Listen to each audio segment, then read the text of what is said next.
Welcome to Whiskey's a Journey. My name is Peter Fossiano. Today is Monday. I have got another in-depth whiskey review for you today. I am looking at a single malt Scotch whiskey. As you can tell, this is going to be the GlenDronach 18. Like always, let's go ahead and pour it, nose it, taste it, talk about it a little bit, add some water, and then if you stick around until the very end, I'm going to give it a score. Also, as I'm pouring this, let you know I have an August giveaway happening. All of the details to that giveaway are in the description below. Go ahead and read those. All right, so what do we have for the stats on this? Well, like I had mentioned, it is a single malt Scotch whiskey. It's 18 years of age, and unlike some of the GlenDronachs, this is exclusively aged in Oloroso sherry casks. Coming in at 46% ABV, which is an indication to me that it is not chill filter, but I'm not exactly positive, and it is natural color. It's a 750 milliliter bottle, and if I'm not mistaken, yes, this was $234, and I'm in Phoenix, Arizona, if you don't know. All right, let's go ahead and get this thing on the nose. Tell you what, it is very dark, so it says on the back of the label, it's like natural cask color, so they must have some pretty active casks to actually get this thing that dark. It's a classic sherried single malt. All those ripe red fruits are coming through.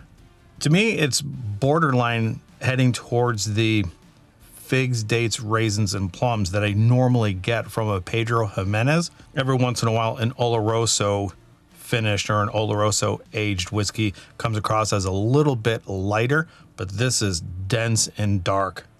I'm not a smoker in any way, especially cigars, but I'm getting some type of cigar note that's coming out of here. I have used the word sweet tobacco notes in the past, but this goes beyond that. It's a darker, richer, deeper type of note, something around the scent of a cigar and not a sweet tobacco, if that makes any sense. The entire theme of this is going to be deep, dark, and rich.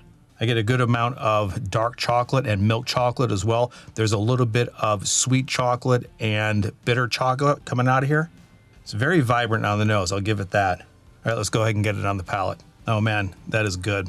I like that quite a bit. All of those rich flavors are coming through as it's sitting on my tongue.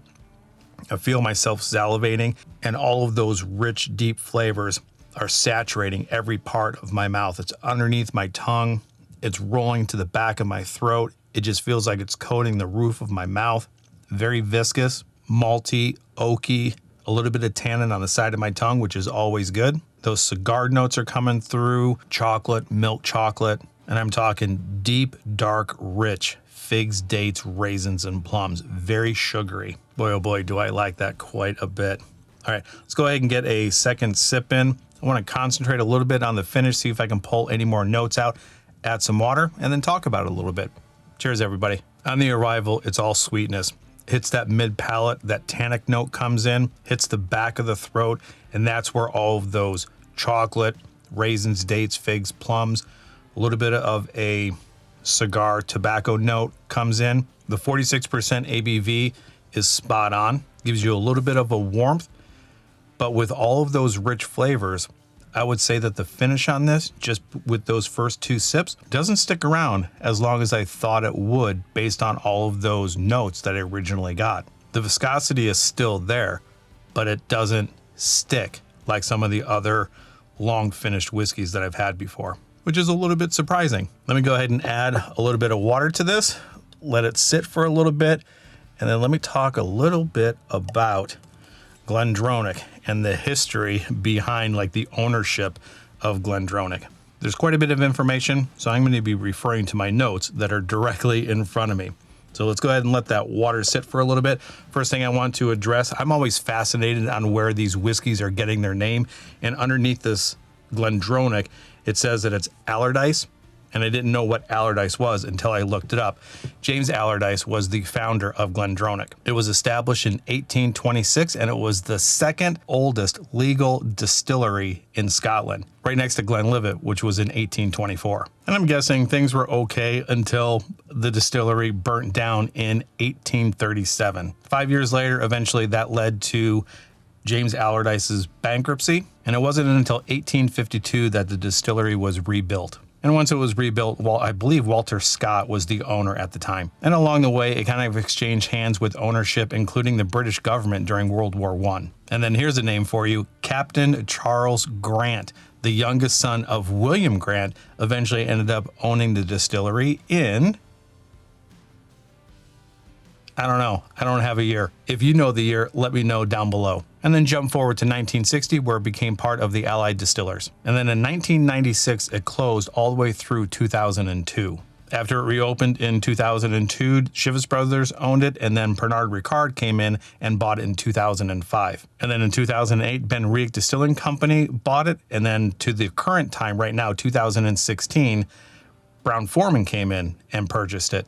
And then as we are currently speaking at the time of this video being aired, Dr. Rachel Berry is the master blender. And if you don't know, she's the first lady of Scotch that was inducted into the Whiskey Hall of Fame. If you know any other information about GlenDronach Distillery, let us know in the comments down below. I'm always saying that I am not an expert at this, and I'm sure I missed some information somewhere along the way.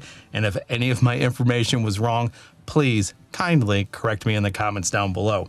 All right, I think the water has had time to do its thing. Let's get it on the nose, on the palate, and then give it a score. All right, on that nosing, this is a nose full of fruit now. On the back end of that fruit, there is a touch of spice, and my go-to for the spice is pepper and ginger. And when I say pepper, I'm doing black pepper this time, not a white pepper. Water didn't do much to quell or subdue or hide any of those dark, rich flavors. The figs, dates, raisins, plums, dark chocolate, milk chocolate, all those things are still here. It smells like it's holding up to the water quite well. Let's go ahead and get it on the palate. Now, on the palate, those tobacco notes are definitely coming out. It's still malty. I still get some tannin on the side.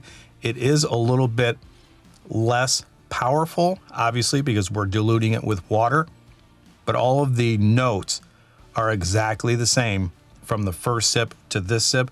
They're just subdued just a little bit, or they are toned down a little bit. The deep, dark, rich notes are now just watered down. Still a good whiskey, still a good single malt. I don't think the water damages it too much or changes it all that much. So let's go ahead and get on to the score. If you are new to this channel, I rate everything out of 5 stars. If you've been around for a while, you know that I do like sherry matured whiskeys. And this is going to be one of those whiskeys that hits my palate just right. It's bursting with flavor, even though the finish is a little bit shorter than I would like it to be. I don't think it was diminished that much by the water. So overall, this holds up rather well from the first sip all the way through that last sip that I had. I am purely going on the taste, not the price. And if I am going to rate this, which I am right now, out of 5 stars, I'm going to put this at 4 stars out of 5. I like it quite a bit. Let me know in the comments down below if you have had the 18-year-old. What do you think of it? How does it compare within the lineup of the GlenDronach lineup? And I do have to thank Lorenz for this. I did my first Friday flight fight last month with GlenDronach, but I didn't have the 18. And I don't know how and why he decided to do this, but he called a Total Wine in my area and they said that they had it. So the next day, or even that day, I drove out and got it and came back. And I got to tell you, Lorenz, thank you very much for doing that, because I like this quite a bit. That's where I'm going to leave it for today. Wherever you are in your journey, I hope you are enjoying it, because I am certainly enjoying mine, because there are bottles out there like this that I get to enjoy. Till the next time, we'll talk to you later. Bye.